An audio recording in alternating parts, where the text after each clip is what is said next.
run a group called Product Realization Group. I've been 25 years in the commercialization of physical products. I started in what was called big hardware. So the first startup I came to in the Bay Area invested $600 million in a super complex telecom product. And what we do with Product Realization Group is we try and help companies go from idea to scale with less risk. So think about it like a virtual accelerator. That would be playing the role, or PRG would be playing the role of general contractor, and then we partner with companies from design all the way through rush order, who's part of the group, to help companies mitigate risk as they scale. So if you want to learn more about what we do, feel free to come find me at the end. And then before I jump into kind of my insights on CES, I wanted to get a little bit idea of who's in the audience. So how many people here are actively involved in a hardware startup company? Fantastic. And within the hardware startup community, how many people are less than 10 employees? Real hardware. How many are 25 or above?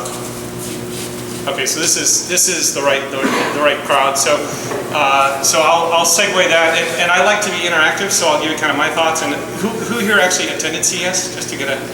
Okay, so kind of a lot of people. So I like to be interactive, so I'll give you kind of my general 1,000 foot. I mean, it's a massive show. I didn't probably see 25% of it, so I'll give kind of my general thoughts, insights, and then if anybody wants to jump in with their perspectives, feel free to kind of interact. Or I'll start with mine, and then we can do interactive. So the first is from what I've seen, hardware has changed from, or it's in a migration from kind of one-off hardware products to what I would say integrated communities. So if you think about where we were 5-10 years ago, you buy a hardware product, maybe it doesn't have software, maybe it does one function, and the trajectory, and this really was clear at CES, is products. Almost every product I saw at CES was a smart product or connected device, and I think the migration over time is not just connected and not just smart, but really interactive communities of devices. So I think that's kind of a general trend that I saw more this year, and I think it's going to continue on, going forward. That said, if I look at things like smart home, I saw a bunch of smart homes, and every smart home you walk into has their own app. It has their own interconnectivity, and it has its own kind of system. And the challenge there is everyone is a different platform. So at some point, I think there's got to be aggregation of standards with products so that these products can actually work ubiquitously together. Otherwise, you're going to have a whole bunch of these micro ecosystems, and nothing's going to be able to communicate. So I also think security, as products get more connected, there's going to be more and more need for security with products. So let's go back to Eureka Park. A little bit on more the layout. So as I walked the halls, I saw kind of umbrellas of companies. So there was something called La French Tech, which I think I saw a few years ago. It had a few companies. Now it had over 200 companies under this umbrella of La French Tech. So a lot. I didn't know France had that many startup companies, but they have a lot. And then other countries as well. There was some from Israel, Netherlands. And then the other trend, kind of from how it's organized, is people like Hacks, who are providing end-to-end services, where I think they had over 82 companies that were under the Hacks umbrella. Indiegogo now has a whole section that's under their umbrella. So it seems like there's aggregation of countries, accelerators, incubators, funders that are kind of helping enable companies better launch, better get to market, and get better visibility. So that was kind of a general trend, and I would expect we would see that continue going into the future years. In terms of emerging, what's kind of trending? Smart cars. So a lot of emphasis on self-driving cars, connected cars, concept cars. So I think a while ago there wasn't much on cars. Now there's just a whole huge section on cars, self-driving cars, connected cars.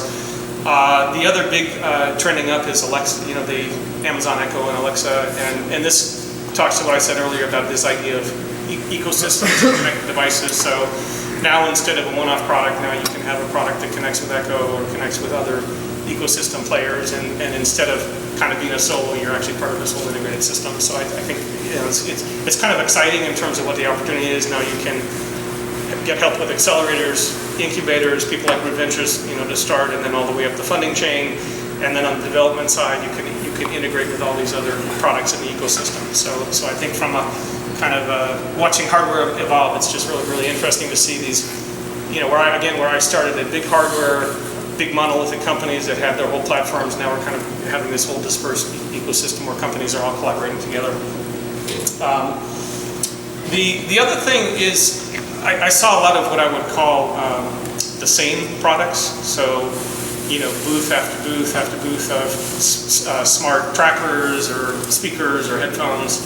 So I think because hardware is actually a little cheaper, a little easier, it's easier to duplicate the hardware side. So if you think about putting your hardware startup hat on and saying how do you differentiate, I think the differentiation is probably a little less in the hardware side and more in the ecosystem and the software side. So you say, hey, if I'm going to differentiate my product, it's likely not going to be in the hardware. China can copy a product in days, right? So it's really going to be how does the hardware, software ecosystem integrate together to provide a unique value for the market, and that kind of leads to the next point, which is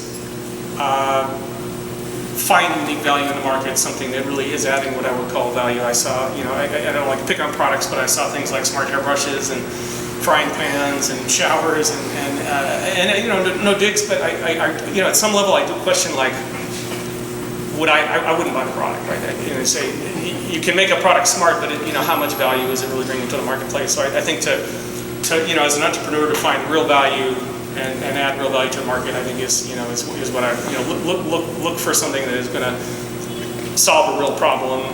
Just because you can make something smart doesn't mean it needs to be smart, so or connected. The other thing that I saw, like with Indiegogo, is a good example, is what I would call and hacks on the services side is end-to-end support. So whereas hardware companies kind of used to be a little isolated, now you've got things like Highway 1, hacks. Indiegogo now has partnered with Arrow and on the development side, and Riverwood on the back end side, so that you've got kind of these bigger support systems. I mean, Product Realization Group also has provided kind of this end-to-end support. So instead of a hardware company being isolated and kind of being in the zone where you've got to find your own resources, there's actually a lot of tools out there for hardware, both on standard hardware platforms as well as these ecosystems of places, even like Indiegogo, funders that are getting into helping companies mitigate the risk of scaling hardware products.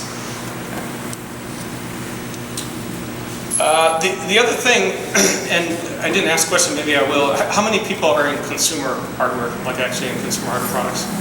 Okay, so, I love to see new consumer hardware products. It's very exciting. It's what makes CES a really neat show.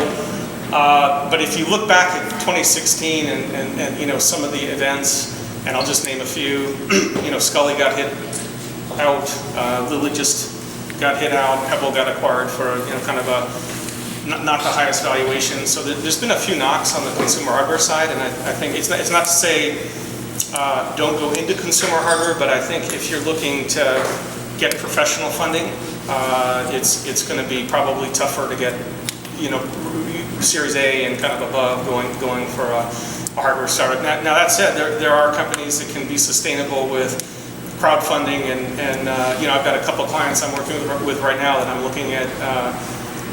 How do you look at a financial model? So if you can't get the Series A, if you can't get the next round of funding, how can you still make a sustainable business? Doesn't mean you can't. It just means if you're counting on that next round and you can't get it, that could put you in a tough situation.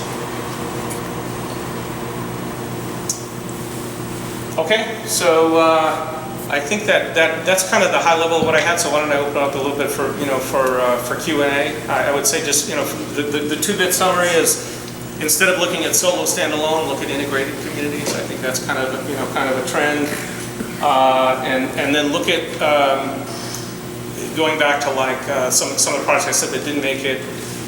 What is your sustainable competitive edge? So I think to get a product to market, and some of the companies that didn't make it, I think, had a great marketing pitch. They raised money, and then either larger competitors came into the market, or other things caused them to not be competitive. So wherever you're going, say, it's not just about the first product, it's about how do you sustain a competitive edge in the market. And I'll be on the panel, so if you have any other questions, I'd be happy to answer, and then I'm going to turn it over.